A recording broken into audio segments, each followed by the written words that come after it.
পারে না। অন্যান্য ধর্মের অনুসারীদেরকে তারা নিশ্চিহ্ন করে সেখানে একমাত্র তাদের ধর্মকেই প্রতিষ্ঠা করার জন্য ষড়যন্ত্রে লিপ্ত রয়েছে।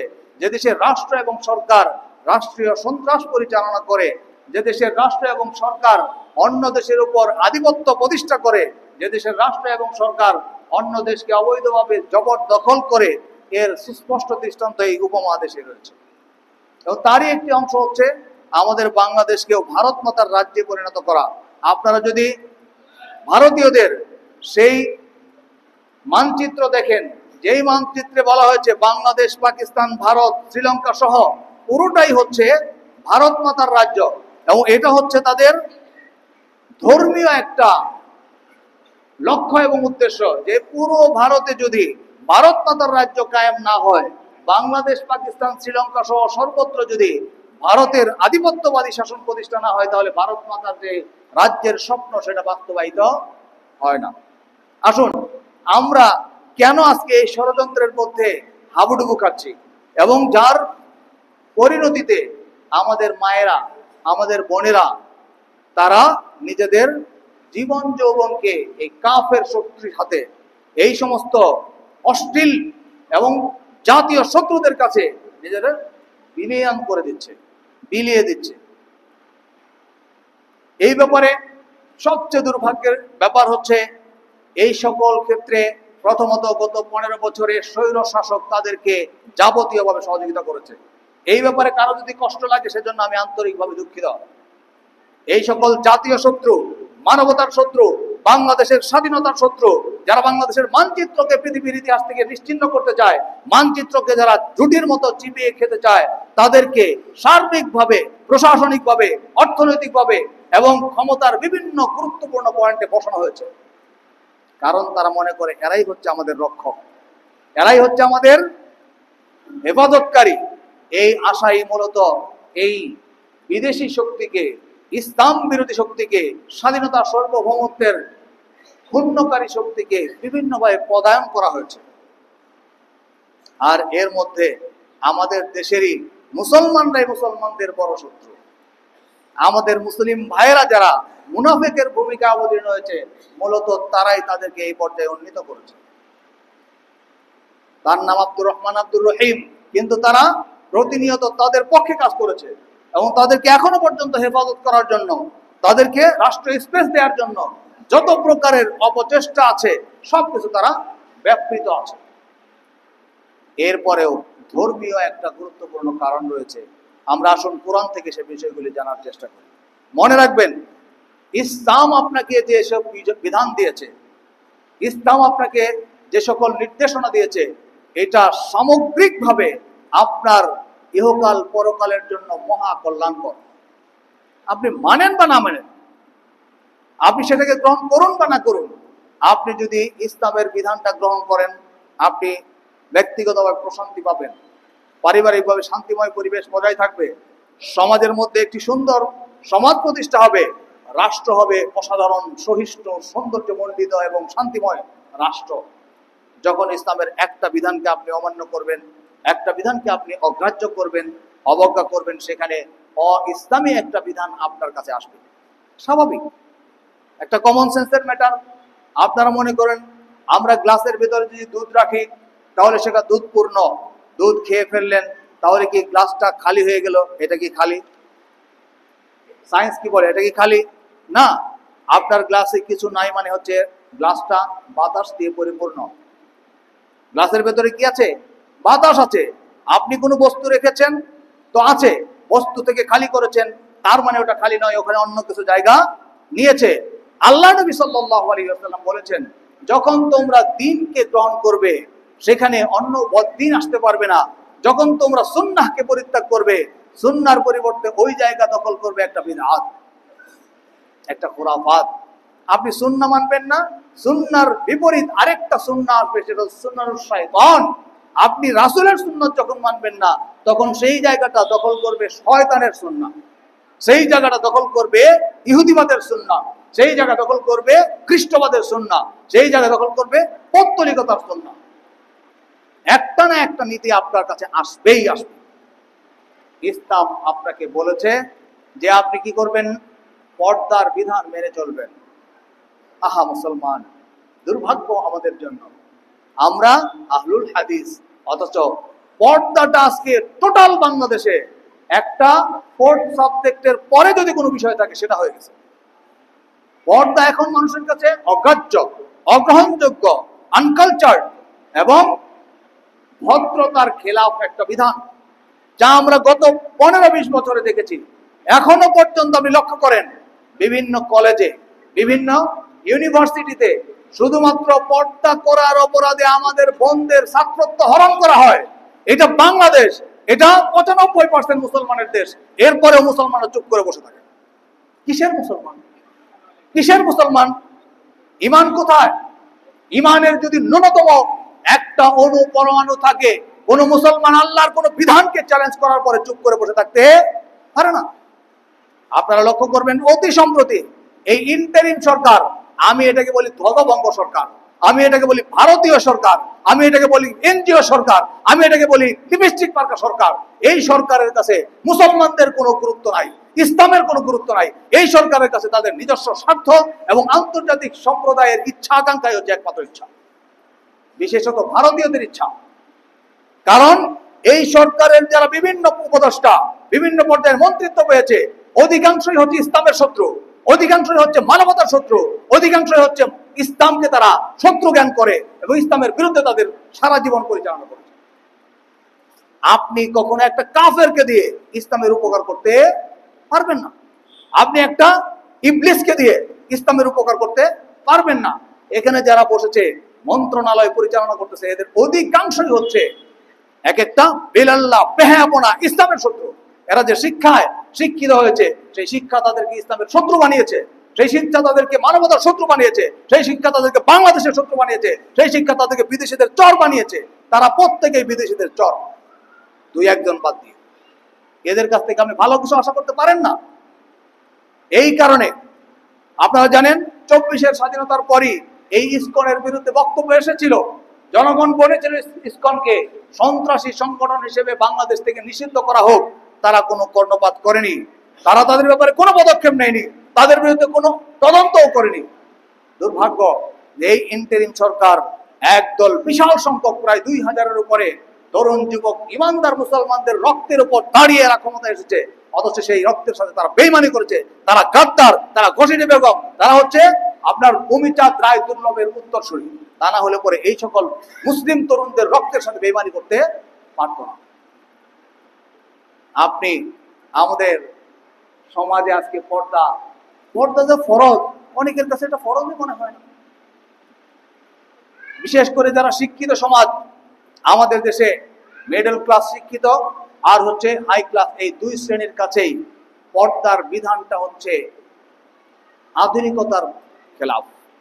পর্দার বিধানটা হচ্ছে সভ্যতার বিবর্জিত একটা বিধান, উন্নতির পথে অন্তরায়, প্রগতির অন্তরায় হিসেবে তারা এটাকে চিহ্নিত করে। অতি সম্প্রতি দেখেন একজন বলেছে পর্দা করতে হবে কেন? তোমরা কি তালিবানি রাষ্ট্র? এটা কি তালিবানি রাষ্ট্র? যেই সকল মহিলারা, যেই সকল টিচাররা, যেই সকল ব্যক্তিরা এই ধরনের কথা বলেছে, মুহূর্তের মধ্যে ব্লাসফেমি আইন অনুযায়ী তাদেরকে অ্যারেস্ট করা উচিত ছিল।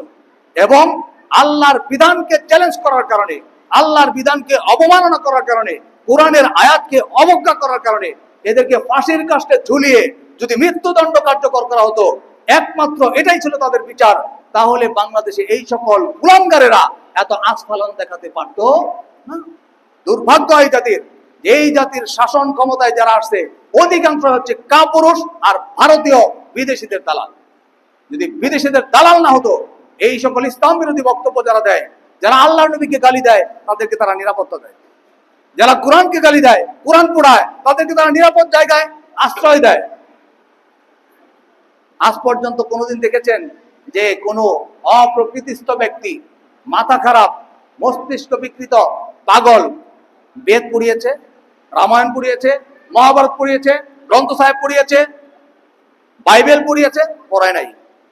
সব বলে পাগলরা সবাই কি পড়ায়? কি পড়ায়? কোরআন পড়ায়। হয় সব পাগলদের কোরআনের উপরে তো আক্রমণ কেন? এই সকল পাগলদের ফাঁসি দাও, এই সকল পাগলদের ফাঁসি দাও। লক্ষ কোটি মানবতার সামনে এদেরকে ফাঁসির কাস্টে ঝোলাও, দেখো পাগল সব ভালো হয়ে গেছে। কি বলেন, ভালো হবে না? সব পাগলের মাথা ঠিক হয়ে যাবে। এগুলি প্রত্যেকটার পিছনে একটা ভয়ঙ্কর ষড়যন্ত্র আছে। ইসলামের যে বিধান, পর্দার বিধান অমান্য করার কারণে কি হয়েছে দেখেন। আল্লাহ তাআলা পবিত্র কোরআনে বলছেন যে কুল্লি আজওয়াজিকা ওয়া বানাতিকা ইউদনিনা আলাইহিন্না জালাবিবিহিন্না হাত্তা ইয়ারিফনা ওয়ালা ইউযাইনা। আল্লাহু আকবার। আল্লাহ রাব্বুল আলামিনের কোরআন, আল্লাহর বিধান মানবতার জন্য এক একটা শুধু বিধান নয়, আপনার রক্ষা কবচ, মানবতার মহা কল্যাণ করে এক একটা বিধান।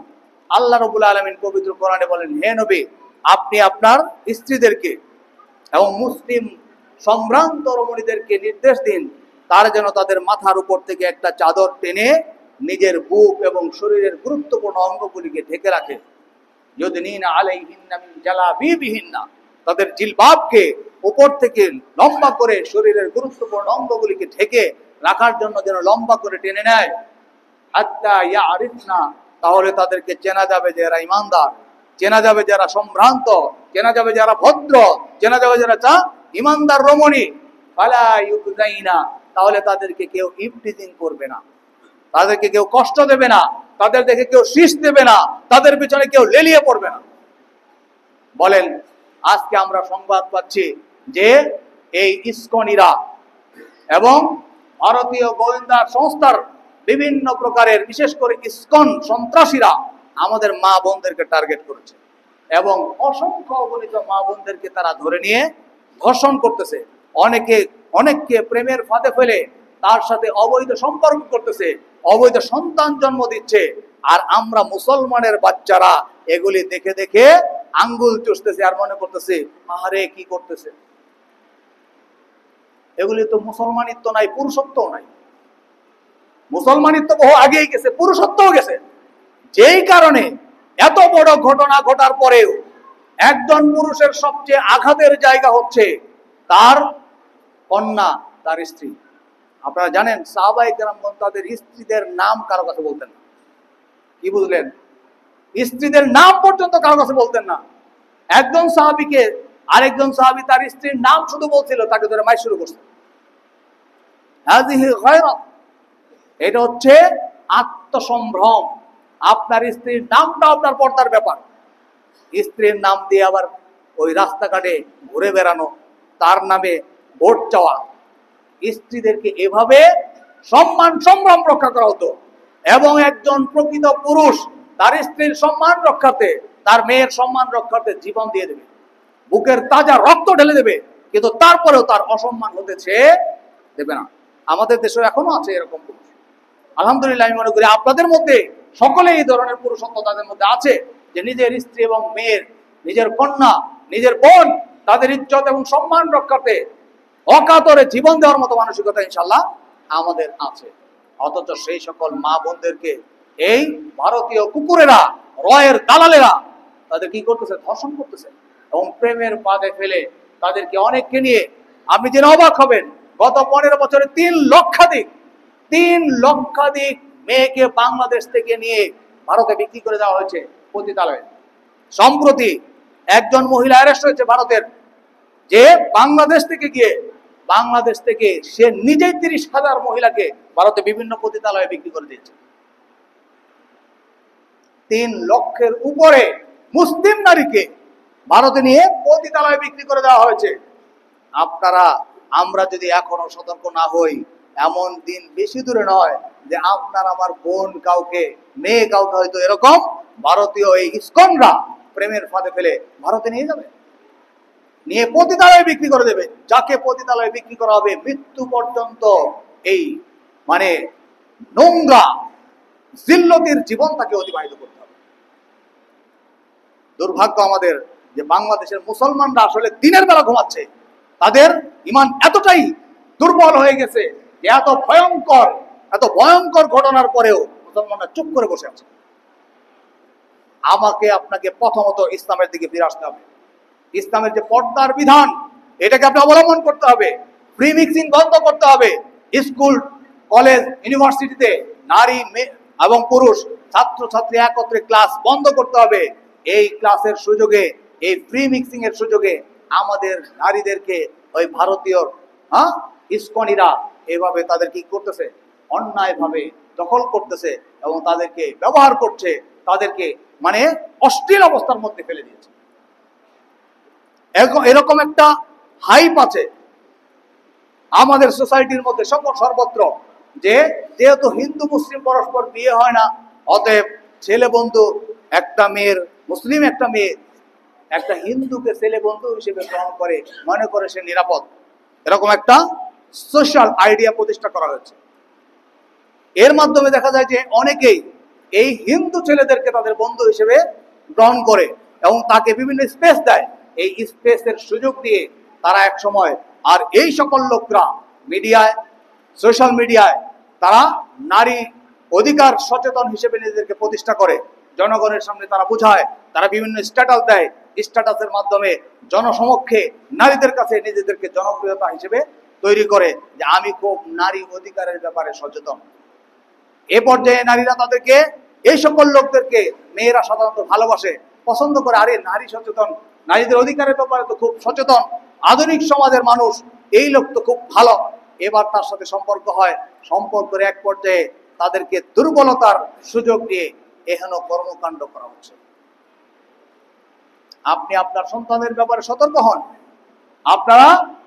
আমরা আমাদের সন্তানের ব্যাপারে সতর্ক হতে হবে।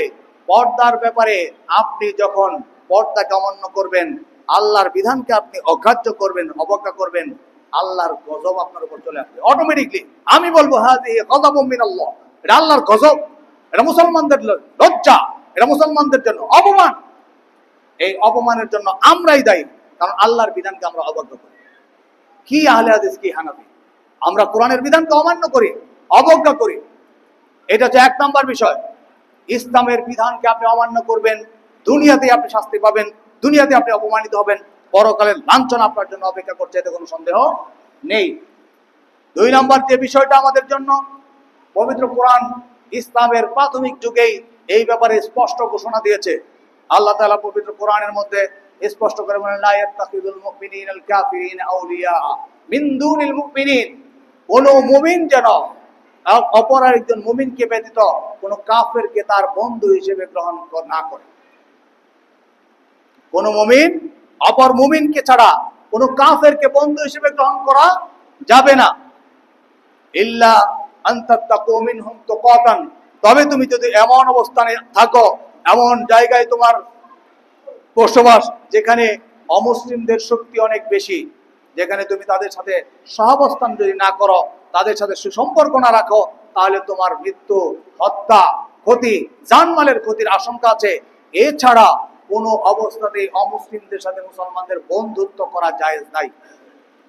মুসলমানরা কাফেরদের সাথে বন্ধুত্ব করতে পারে না। কেন পারে না?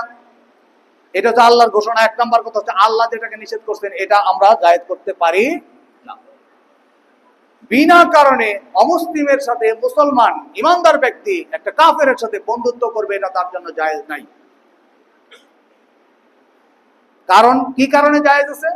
যে যদি আপনি আপনার জানমাল, আপনার ক্ষতির আশঙ্কা করেন, আপনার জীবনের আশঙ্কা করেন, আপনার সম্পদ ধ্বংসের আশঙ্কা করেন, বিপদের, ভয়ঙ্কর বিপদের আশঙ্কা থাকে, তবেই কেবল আপনি তাদের সাথে মুখে মুখে সম্পর্ক রাখবেন, কিন্তু অন্তরে তাদের সাথে ভালোবাসা রাখার কোনো সুযোগ নেই।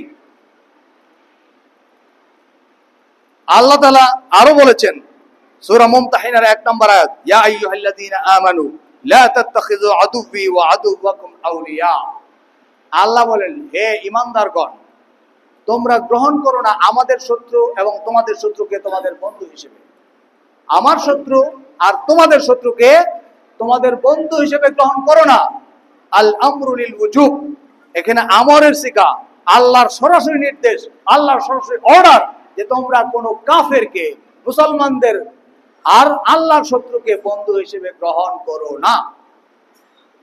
আমরা লক্ষ্য করি বাংলাদেশে কিছু সংখ্যক মানুষের বন্ধু বেশিরভাগ ক্ষেত্রে তারাই, তাদের পিএস তারা, তাদের পিএ তারা, তাদের পার্সোনাল সেক্রেটারি তারা, তার বন্ধু তারা। অমুসলিমরাই হচ্ছে তাদের একবারে আঘাত থেকে গোড়া পর্যন্ত সবকিছু। বাংলাদেশের প্রধান বিচারপতি, তাদের কল্যাণে প্রথম একজন ইসকনই হয়েছিল। বাংলাদেশের এসকে সিনহা কিন্তু একজন ইসকন সদস্য। আপনি জেনে অবাক হয়ে যাবেন ইসকনের প্রতিষ্ঠাতা কারা, ইসকনকে এখন নেতৃত্ব দিচ্ছে কারা। ইসকন হচ্ছে সেই সংগঠন যেটি 1966 সালে আমেরিকাতে এটা প্রতিষ্ঠা করেছিলেন একজন ভারতীয় হিন্দু, কিন্তু সেখানে সে বসবাস করতেন। তবে তার ধর্মীয় উদ্দেশ্য নিয়ে বৈষ্ণব, গৌরব এবং বৈষ্ণব ধর্মের যে চেতনা, সেই চেতনাকে বাস্তবায়ন করার জন্য তিনি এটা প্রতিষ্ঠা করেন।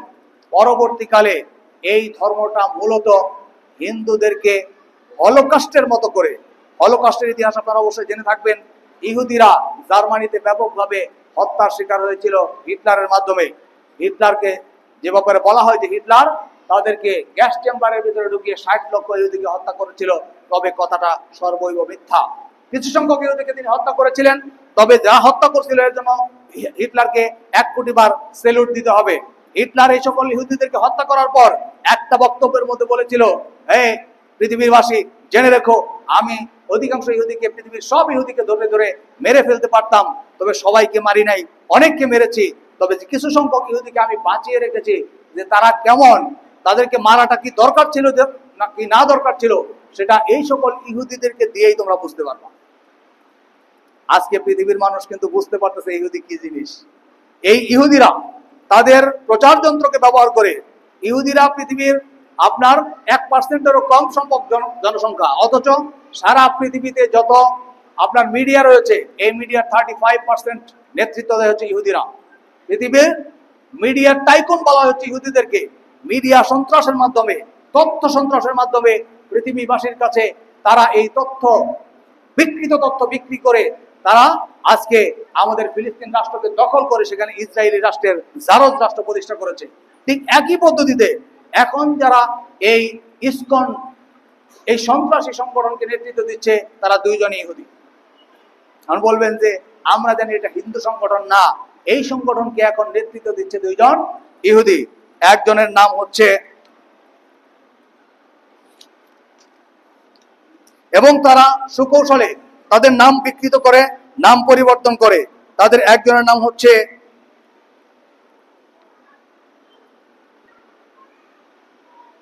জয়াদ্বৈত স্বামী, যে আসলে মূলত যে ইসরায়েল, তার নাম যে ইসরায়েল, যার জন্ম হয়েছে হচ্ছে নিউ জার্সি আমেরিকাতে একজন ইহুদি পরিবারে।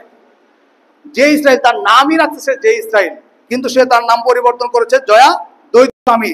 আর সে বর্তমানে মুম্বাইয়ে বসবাস করে, মুম্বাই থেকে তার এই নেটওয়ার্ক পরিচালনা করে। আরেকজন হচ্ছে যুক্তরাষ্ট্রের আরেকজন, সেও ইহুদি, রাধানাথ স্বামী। তার নাম হচ্ছে, সে বর্তমানে নাম দিয়েছে রাধানাথ স্বামী, কিন্তু তার আসল নাম হচ্ছে রিচার্ড স্লাভিন। সেও একজন ইহুদি বংশোদ্ভূত। এই দুই ইহুদি মূলত বর্তমানে ইসকনটাকে পরিচালনা করে। ইহুদিরা যেরকম ভাবে হলোকস্টের ইতিহাসকে বিকৃত করে, তাদের কিছু সংখ্যক ইহুদিকে হত্যা করা হয়েছিল, কিন্তু মিডিয়ার মাধ্যমে প্রচার করেছে 60 লক্ষ ইহুদিকে গ্যাস চেম্বারের ভিতরে ঢুকিয়ে নির্মমভাবে হত্যা করা হয়েছে। এই কথাটা পৃথিবীবাসীর কাছে খাওয়াইতে খাওয়াইতে একবার একটা মিথ্যা 10 বার বললে যেরকম সত্যে পরিণত হয়, অনুরূপ ভাবে এটা সারা পৃথিবীর মানুষ এখন বিশ্বাস করে। আপনি মুসলমান, আপনিও বিশ্বাস করেন যে 60 লক্ষ ইহুদিকে আপনার হিটলার হত্যা করেছে, এবং আপনিও বলেন, আমরাও বলি, নো, এই কথাটা সম্পূর্ণ মিথ্যা কথা। ইসরায়েলের ইহুদিদেরকে অনেক হত্যা করেছে হিটলার, তবে 60 লক্ষ নয়, এই সংখ্যাটা অনেক কম। আর এর মাধ্যমে সারা পৃথিবীর কাছ থেকে তারা অনুকম্পা ভিক্ষা করে একটা রাষ্ট্র তারা প্রতিষ্ঠা করেছে, যে আমাদেরকে তো কোনো জায়গা নাই, আমাদের কোনো নিজস্ব রাষ্ট্র নাই, যে কারণে যেখানে যায় সেখানে মারে, হিটলার মেরে ফেলছে, অতএব আমাদের জন্য একটা রাষ্ট্র তৈরি করে দাও। এটা ব্রিটিশ ডেটন চুক্তির মাধ্যমে আপনার এটা আরেকটা রাষ্ট্র হিসেবে জারজ রাষ্ট্র প্রতিষ্ঠা করেছে। ঠিক একই পদ্ধতিতে বাংলাদেশে তারা বাংলাদেশের যে আপনার সাম্প্রদায়িক সম্প্রীতি, সুন্দর সমাজ, হিন্দু বৌদ্ধ খ্রিস্টান সহ সব মুসলমানদের মধ্যে একটা সহাবস্থান, শান্তিময় পরিবেশ রয়েছে, এই পরিবেশকে বিনষ্ট করে সামান্য সামান্য কিছু কিছু ঘটনা ঘটিয়ে আজকে মনে করেন এই যে মুসলমানদের উপর হামলা করা হচ্ছে, মুসলিমদের হত্যা করা হচ্ছে, মুসলিম নারীদেরকে ধর্ষণ করা হচ্ছে, এতে মুসলমানরা খেপবে না? মুসলমানদের মধ্যে একটা উত্তেজনা তৈরি হবে, তখন এই সংখ্যালঘুদের উপর স্বাভাবিকভাবে আক্রমণ হওয়ার সম্ভাবনা রয়েছে। এটা মূলত তারা একটা কৌশল হিসেবে গ্রহণ করেছে। এই সকল আকাম করে এটাকে আবার মিডিয়ায় প্রচার করে, এটা সোশ্যাল মিডিয়ায় প্রচার করে মুসলমানদের খেপিয়ে তুলে এখানে কিছু কিছু ঘটনা ঘটাবে। আর এই ঘটনাকে আপনার ভারতীয় মিডিয়া সহ আন্তর্জাতিক মিডিয়ার মাধ্যমে প্রচার করবে যে বাংলাদেশে হিন্দুরা চরমভাবে নির্যাতিত হচ্ছে। বলেন, এই 24-এর স্বাধীনতার পর প্রকৃত অর্থে আপনি কোন অঞ্চলে কোন হিন্দু কি নির্যাতিত হয়েছে? হয় নাই। কিন্তু ভারতের মিডিয়া 24 ঘন্টা চোখে পানি দিয়ে, চোখে তেল দিয়ে কান্নাকাটি শুরু করছে যে ভারতের, বাংলাদেশের মুসলমানরা সব শেষ হয়ে গেছে, হিন্দুরা। এবং কি আন্তর্জাতিক সম্প্রদায় এবং আমেরিকার যে গোয়েন্দা প্রধান, সে পর্যন্ত এই বক্তব্য দিয়েছে। তুলসী গ্যাবার্ড, সেও একজন হিন্দু, যদিও মূলত এরা প্রত্যেকেই হচ্ছে জায়নিস্ট, হিন্দু ধর্মের হোক। এবং কি আপনি শুনে অবাক হবেন, বাংলাদেশে অনেক মুসলমানের বাচ্চা যাদেরকে আমরা মনে করি মুসলিম, তারাও ইসকনের সদস্য। আমি তার সুস্পষ্ট প্রমাণ আপনাকে ভিডিও সহকারে দিতে পারবো। ইসকনের সদস্য ছিলেন সাবেক বাংলাদেশের শিক্ষামন্ত্রী, ইসকনের সদস্য ছিল বাংলাদেশের শিক্ষা প্রতিমন্ত্রী। সে নিজে ঘোষণা করেছে যে আমি ইসকনের সদস্য, এবং কি আমার বাবা আমাকে ওই হিন্দুদের স্কুলে পড়িয়েছে, হিন্দু ধর্মীয় স্কুলে পড়িয়েছে, যাতে করে আমি এই সকল এই শ্রীকৃষ্ণের স্কুলে তাকে পড়ানো হয়েছে, এবং শ্রীকৃষ্ণের যে মতবাদ সেটা যেন সে গ্রহণ করতে পারে। এটাও কিন্তু একজন মুসলমানের বক্তব্য। এবং এরা এই ইসকন মন্দিরের ভেতরে যে উলুধ্বনি দিয়েছে, আমি নিজে চোখে দেখেছি, কারো শোনা কথা নয়, উলুধ্বনি দিয়েছে। উলুধ্বনি দিয়ে তাদের যে আপনার কাঁসার যে ওই প্রদীপ, যেটা দিয়ে তারা পূজা করে, সেই প্রদীপে আগুন দেয়, এবং আগুন দিয়ে এই প্রদীপটা ওই মূর্তির সামনে এভাবে ঘুরিয়ে পূজা করেছে মুসলমান শিক্ষামন্ত্রী, মুসলমান শিক্ষা প্রতিমন্ত্রী। বুঝতে পারতেছেন? বাংলাদেশের শিক্ষা, সংস্কৃতি, অর্থনীতি, যোগাযোগ ব্যবস্থা, আইন শৃঙ্খলা রক্ষাকারী বাহিনী, র্যাব, পুলিশ, সেনাবাহিনী, গোয়েন্দা বিভাগ, ডিজিএফআই, এনএসআই, এই প্রত্যেকটার মূল জায়গায় ইসকনেরা বসে আছে। যে কারণে এরা এত বড় বড় কাজ করেছে। 2016 সালে এক মসজিদের ইমামকে তারা গুলি করে হত্যা করেছে। 2016 সালে এক মন্দির থেকে পাশের মসজিদের মুসল্লিদের উপর বৃষ্টির মতো গুলি বর্ষণ করেছে। 12 জন মুসলমান সেদিন আহত হয়েছে। এবং কি সম্প্রতি এক মসজিদে আপনার নামাজরত অবস্থায় মুসল্লিদের উপর তারাবির নামাজে হামলা করেছে। 2024 সালে চিন্ময় কৃষ্ণ দাসের জামিনকে বাতিল করার কারণে সেখানে আপনার সাইফুল ইসলাম আলিফ নামে একজন তরুণ এপিপি কে তারা প্রকাশ্য দিবালোকে কুপিয়ে কুপিয়ে তাকে হত্যা করেছে। বলেন, এই ইন্টারিম সরকার তাদের একজনের বিচার করেছে? একজনের বিচার করে কেন করে নাই? কারণ হচ্ছে ক্ষমতার সব গুরুত্বপূর্ণ পয়েন্টে এই ইসকনিরাই আছে, যে কারণে এদের বিরুদ্ধে কোনো তদন্ত পর্যন্ত আগায় নাই, কোনো তদন্ত পর্যন্ত করা সম্ভব হয় নাই। কারণ তদন্ত করতে গেলেই অসংখ্য অগণিত বাধা এসে সেখানে তাদের তদন্তকে প্রতিহত করেছে। আপনি চুপ করে বসে আছেন, আর তারা সমুদ্রের নিচে ডুবোচরের মতো ভয়ঙ্কর শক্তিতে আবির্ভূত হচ্ছে। যে কোনো মুহূর্তে বাংলাদেশকে আপনারা আন্তর্জাতিক ষড়যন্ত্রের মাধ্যমে এই ইসকনিরা বাংলাদেশকে ভারতের অঙ্গরাজ্য বানানোর ষড়যন্ত্র করতেছে, এটা হয়ে যেতে পারে। আপনারা দক্ষিণ সুদানের নাম শোনেন নাই? দক্ষিণ সুদানের দেখেন মুসলমানদের অবস্থা কি। আন্তর্জাতিক ভাবে মুসলিমরা দুর্বল হওয়ার কারণে দক্ষিণ সুদানকে পূর্ব তিমুর নামে আখ্যায়িত করে সেটাকে দখল করে নেওয়া হলো।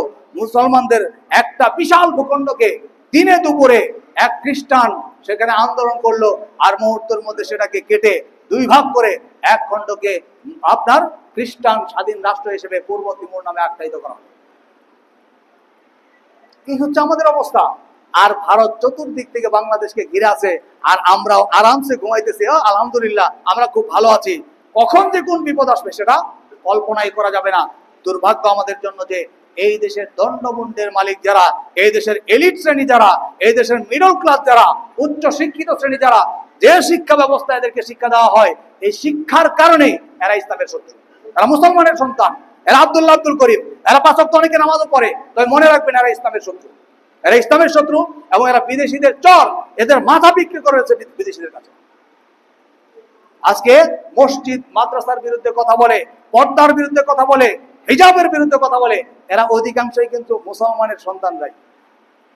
ক্লাস থেকে বের করে দিচ্ছে, পরীক্ষা দিতে দিচ্ছে না, ক্লিন শেপ না হওয়ার কারণে পরীক্ষা দিতে যায় না। আমার এক স্যার, আমি তামিল মিল্লাতে যখন পড়েছি, ওই স্যার সারা বাংলাদেশের মধ্যে ফার্স্ট ক্লাস ফার্স্ট হওয়ার কথা, শুধুমাত্র ওনার ওই দিন ক্লিন শেপ করে যেতে না পারার কারণে তাকে 7 নম্বর কম দেওয়া হয়েছে। জগন্নাথ ইউনিভার্সিটি, আমিও সেখানকার লেখাপড়া করছি। এটার নাম বাংলাদেশ। আপনারা কোথায় আছেন? অতএব এই ইসকনি সন্ত্রাসীদের সন্ত্রাসী কর্মকাণ্ডকে প্রতিহত করতে হলে রাষ্ট্রের কাছে আমাদের জোর দাবি, এবং এটা অবশ্যই অবশ্যই বাস্তবায়ন করতে হবে।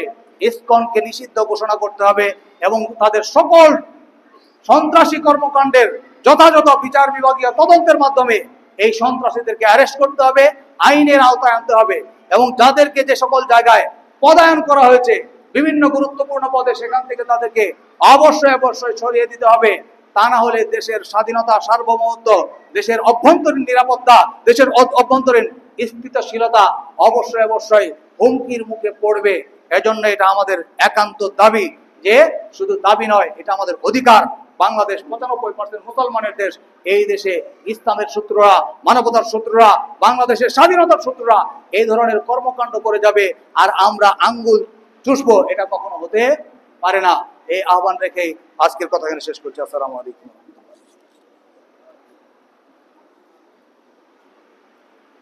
আলহামদুলিল্লাহ আলহামদুলিল্লাহ নাহমাদুহু ওয়া নাস্তাঈনুহু ওয়া নাস্তাগফিরুহ ওয়া নু'মিনু বিহি ওয়া নাতাওয়াক্কালু আলাইহি ওয়া নাউযু বিল্লাহি মিন শুরুরি আনফুসিনা ওয়া মিন সাইয়্যাতি আ'মালিনা মান ইয়াহদিহিল্লাহু ফালা মুদিল্লা লাহু ওয়া মান ইউদ্লিল ফালান তাজিদা লাহু ওয়ালিয়্যান মুরশিদা ওয়া আশহাদু আল্লা ইলাহা ইল্লাল্লাহু ওয়াহদাহু লা শারীকা লাহু ওয়া আশহাদু আন্না মুহাম্মাদান আবদুহু ওয়া রাসূলুহু أما بعد فقد قال الله تبارك وتعالى في كلامه المجيد والفرقان الحميد أعوذ بالله من الشيطان الرجيم إن الله وملائكته يصلون على النبي يا أيها الذين آمنوا صلوا عليه وسلموا تسليما اللهم صل على محمد وعلى آل محمد كما صليت على إبراهيم وعلى آل إبراهيم إنك حميد مجيد اللهم أعز الإسلام والمسلمين واخذل الكفرة والفجرة والمبتدعة والمشركين اللهم زلزل أقدامهم اللهم خرب بنيانهم اللهم مزق جمعهم اللهم